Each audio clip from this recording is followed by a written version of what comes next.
Hi, I'm JR Tino. This tutorial video is about classical relativity of Albert Einstein's special relativity. Relativity is just a way for two people to agree on what they see from different perspectives. One of the most obvious examples of relativity is our perception of relative distance. Buildings appear smaller when they are farther away, even from the same distance. Objects can appear different depending on the perspective. Looking at a house from the corner makes the sides seems to be shorter than if you look at the same house straight on. Relativity gets a little more complex when motion is involved. Classical relativity provides a way for two people to agree on what they see if one of those people is moving. Two people can observe the same event as being different from their perspective. For example, Flocian and James flying on the back of a truck traveling at 65 miles per hour. In a long journey, you are riding on the same truck and you bring a radar gun to measure the velocity of the ball as they play catch.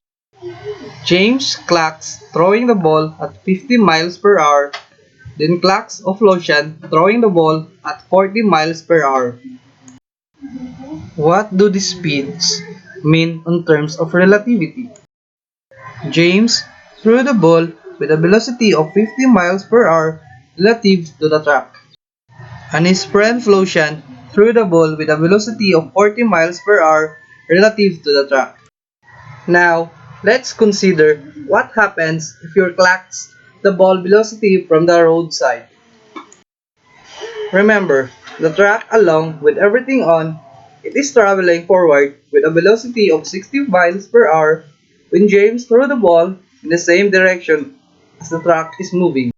The velocity of the ball is added to the velocity of the track and you will measure the ball's velocity at 115 miles per hour if you are standing on the side of the road. Then, how fast when you observe Flocian throwing the ball?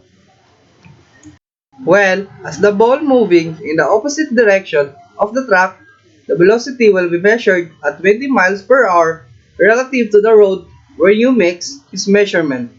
The velocity of the ball is subtracted as they are moving in opposite directions.